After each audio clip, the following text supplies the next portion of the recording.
जय माता दी। दोस्तों, आज की वीडियो में हम बात करने वाले हैं कि शारदीय नवरात्रि में क्या क्या पूजन सामग्री लगता है। तो इससे पहले हम जानते हैं कि शारदीय नवरात्रि इस बार 2024 में कब प्रारंभ हो रहा है। तो शारदीय नवरात्रि 2024 में आपका 3 अक्टूबर से प्रारंभ हो रहा है। 3 अक्टूबर को आपका नवरात्रि इस बार प्रारंभ होने वाला है और घट स्थापना यानी पूजा प्रारंभ करने की समय की हम बात करें तो यह मुहूर्त आपका है सुबह 6:15 से लेकर 7:22 तक। अगर इस समय में आप पूजा प्रारंभ नहीं कर पाते हैं तो आप एक और समय जो आपका अभिजीत मुहूर्त कहलाता है, इस समय आप अपनी पूजा को प्रारंभ कर सकते हैं, जो कि आपका है 11:46 से दोपहर 12:33 तक। तो आपको पूजा प्रारंभ करना है सुबह में 6:15 से लेकर 7:22 के बीच में। अगर इस समय आप नहीं कर पाते हैं तो आप अभिजीत मुहूर्त यानी 11:46 से 12:30 तक आप पूजा को प्रारंभ कर सकते हैं। अब हम बात करते हैं कि नवरात्रि में कौन कौन सी सामग्री हमें लगता है। तो पूजा सामग्री की हम बात करें तो देखिए, सबसे पहले पूजा करने के लिए आपको नवरात्रि में जो आप पाठ करते हैं, इसके लिए आपको, अगर आप उपवास हैं तो आपको दुर्गा सप्तशती का पाठ अवश्य करना चाहिए। दुर्गा सप्तशती का आप बुक खरीद के आप प्रतिदिन इसका पाठ कर सकते हैं।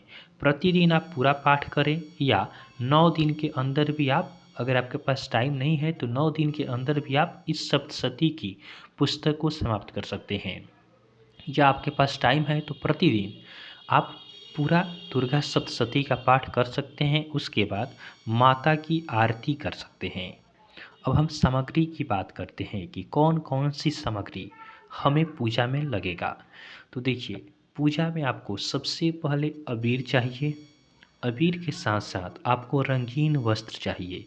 जैसे आप जहाँ पूजा करेंगे, जैसे मान लेते हैं इस चौकी पे मैं पूजा करने वाला हूँ, तो इसे मैं रंगीन वस्त्र, जो लाल कपड़ा होता है, एक रंगा जिसे बोलते हैं, या कोई भी लाल वस्त्र से इस चौकी को आप ढक के बांध देंगे। और अबीर से यहाँ पे क्या किया जाता है, अबीर अबीर से चारों तरफ इसमें अबीर आप लगाएंगे।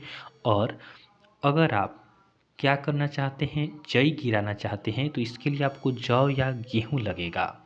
और जौ या गेहूँ को आप एक मिट्टी के पात्र में, जो बड़ा सा मिट्टी का पात्र आता है, उसे खरीदकर इसमें मिट्टी डालकर आप जौ को गिरा सकते हैं।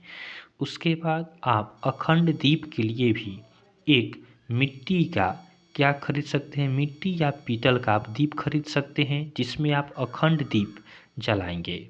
अखंड दीप आप घी या तिल का तेल में जलाएं। उसके बाद आपको कसैली खरीदना पड़ेगा और जनेऊ लगेगा। उसके बाद नारियल एक पानी वाला चाहिए। नारियल जो कलशा पे रखा जाता है, उसके लिए आपको पानी वाला नारियल चाहिए।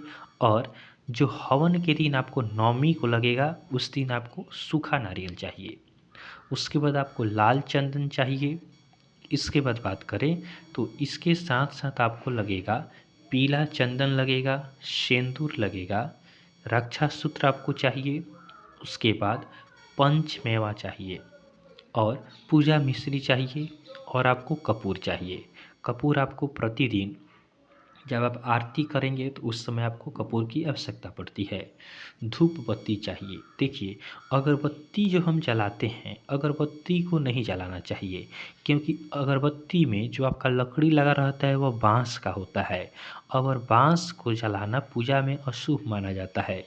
इसलिए आप धूप बत्ती का यूज करें, इस अगरबत्ती का नहीं। इसके साथ साथ आप तिल का तेल या घी का प्रयोग करेंगे दीपक को जलाने के लिए।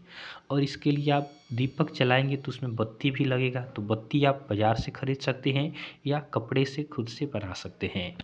उसके बाद माता की एक फ़ोटो लेंगे। माता दुर्गा की फ़ोटो लगेगी और फ़ोटो पे डालने के लिए एक माला आप ज़रूर खरीदें। और चुंदरी एक खरीदेंगे माता को ढकने के लिए। माता को ढकने के लिए आप एक चुंदरी खरीदेंगे।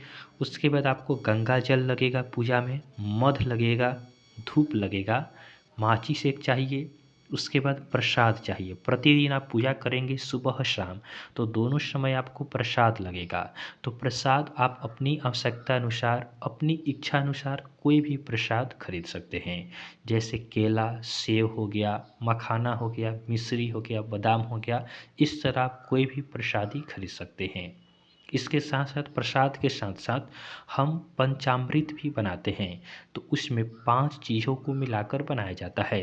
जैसे दूध हो गया, जल हो गया, गंगाजल हो गया, उसके बाद उसमें हम मिश्री मिला सकते हैं, उसके बाद तुलसी दल मिला सकते हैं। इन सभी का प्रयोग कर हम पंचामृत भी बनाते हैं। उसके बाद जब माता का आँख खुलेगा तो अष्टमी को हम माता का श्रृंगार करते हैं। तो श्रृंगार के लिए आपको श्रृंगार का सामान अपने अपने अनुसार, माता के लिए वस्त्र, उसके बाद माता का श्रृंगार का पूरा सामान आप खरीद सकते हैं। चूड़ी, लहठी, ऐनक, ककही, इस तरह आप सभी चीज़ों को खरीद सकते हैं। साथ में एक कलश लगेगा। देखिए, जो आप कलश स्थापन करेंगे तो कलश आप मिट्टी का भी खरीद सकते हैं या फिर पीतल का आपके घर कलश होगा उसका प्रयोग कर सकते हैं कलश स्थापन के लिए।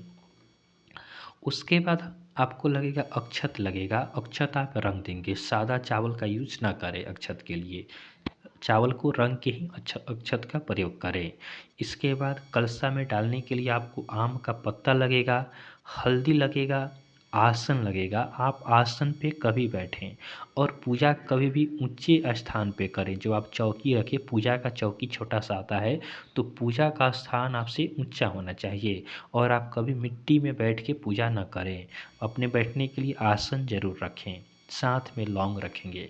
तो ये सभी पूजा की सामग्री है जिसका प्रयोग करके हम माता की पूजा करेंगे। तो आज की वीडियो में हमने देखा पूजन सामग्री, साथ में माता की आरती के लिए हमने पुस्तक बताया और सप्तशती माता की पाठ करने के लिए आप सप्तशती, दुर्गा सप्तशती का बुक आता है, उसको आप खरीद सकते हैं। आगे की वीडियो में हम चर्चा करेंगे कि अगले वीडियो में देखेंगे हम कि पूजा कैसे करते हैं, हम कलश स्थापना कैसे करें, इसका विधि हम देखेंगे। तो चलिए आज के लिए इतना ही रखते हैं। आपको वीडियो पसंद आया हो तो वीडियो को लाइक करें और चैनल को सब्सक्राइब जरूर करें। धन्यवाद।